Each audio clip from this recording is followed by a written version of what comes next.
kita lihat apa yang tertulis pada Undang-Undang 29 2004 pasal 1 butir 13 tadi disinggung oleh Pak Priyo bahwa kolegium adalah badan otonom yang dibentuk oleh organisasi profesi untuk masing-masing cabang disiplin ilmu yang bertugas mengampu pendidikan bidang ilmu tersebut.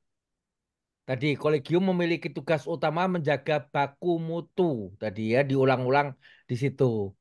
Terus keanggotaan kolegium adalah para guru besar bidang ilmu tersebut dan para pengelola pendidikan bidang ilmu yang terdiri atas ketua program studi, ketua departemen atau institusi pendidikan dokter spesialis terkait.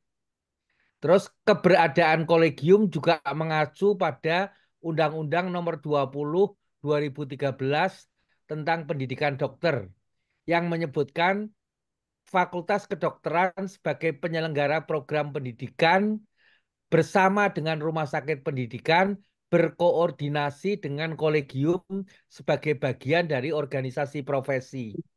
Jadi terlihat di sini adanya pengakuan negara. Jadi undang-undang tadi ya beberapa undang-undang yang melandasi menunjukkan pengakuan negara atas peran kelompok masyarakat terpelajar, yaitu perhimpunan dokter spesialis yang telah memilih yang paling terpelajar di antara mereka, yaitu para guru besar bidang ilmu untuk mengampu dan mengembangkan pendidikan ilmu spesialis tersebut.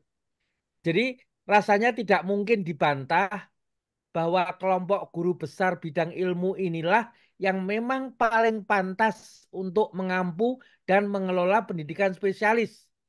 Dan mereka tidak mungkin digantikan bahkan oleh presiden sekalipun, apalagi digantikan oleh seorang menteri kesehatan yang sama sekali tidak memiliki latar belakang pendidikan kedokteran.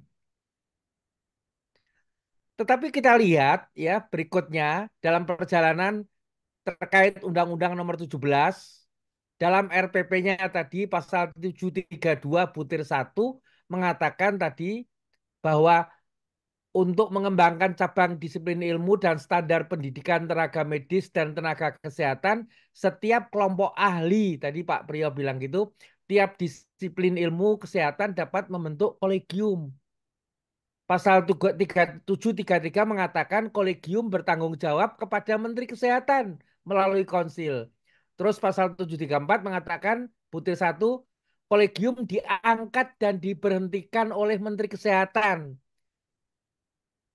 Dan pada butir 3-nya disebutkan keanggotaan kolegium dipilih melalui seleksi oleh panitia seleksi yang ditunjuk oleh Menteri Kesehatan. Jadi beda sekali. Undang-undang sebelumnya itu adalah pengakuan negara atas peran dari kelompok terpelajar.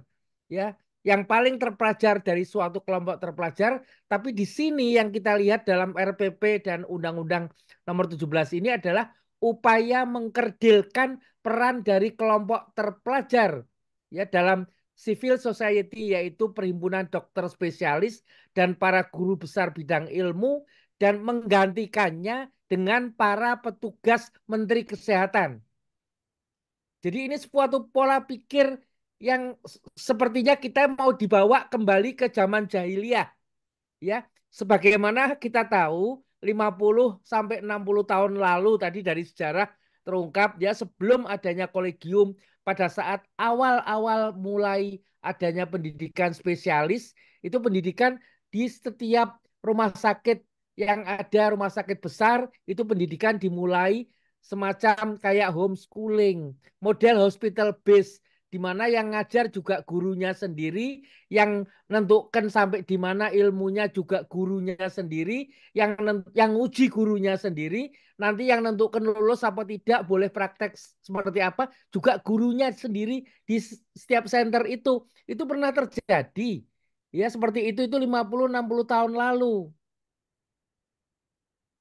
Jadi apapun maksud dan tujuan yang melandasi, tampak kasat mata bahwa Undang-Undang Nomor 17 2023 dan RPP-nya itu berusaha menegasikan dan memutarbalikkan fakta sejarah bahwa kolegium bidang ilmu itu berakar dan dibentuk oleh masing-masing perhimpunan dokter spesialis. Jadi rasanya kita itu mau dibawa kembali ya dengan aturan-aturan yang baru ini ke zaman jahiliyah, zaman di saat awal kita belum banyak belajar, kita mulai mendidik spesialis setiap center ya. Dan apa yang terjadi saat ini perkembangan dengan kolegium dan sebagainya itu upaya kita bersama masing-masing bidang ilmu di kedokteran untuk membuat suatu standar nasional agar dimanapun dididik itu nanti lulusannya punya standar kualitas yang sama, punya etika yang sama, terkait dengan pasien safety juga punya standar yang sama. Tapi itu semua sepertinya mau dihilangkan dan kita kembali ke masa lalu.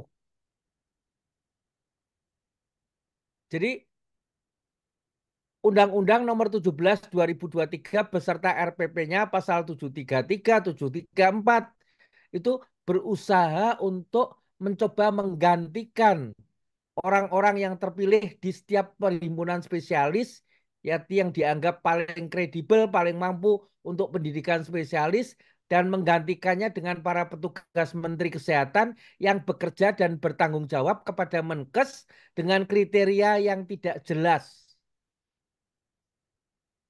Jadi ini kalau dibiarkan akan menjadi awal kemunduran dan porak-porandanya sistem pendidikan dokter spesialis yang sudah baik saat ini kembali ke model yang kita sebut pendidikan spesialis homeschooling. Ya 60 tahun lalu, 70 tahun lalu. Seperti yang kita alami. Dan langkah ini pasti nantinya akan mengorbankan hak rakyat untuk memperoleh layanan kesehatan spesialistik yang berkualitas dan terjangkau. Itu saja. Jadi kenapa kita harus berkeras hati, keras kepala juga bertahan ya seperti yang disampaikan Bang Joni tadi bersama-sama untuk melawan upaya itu. Terima kasih.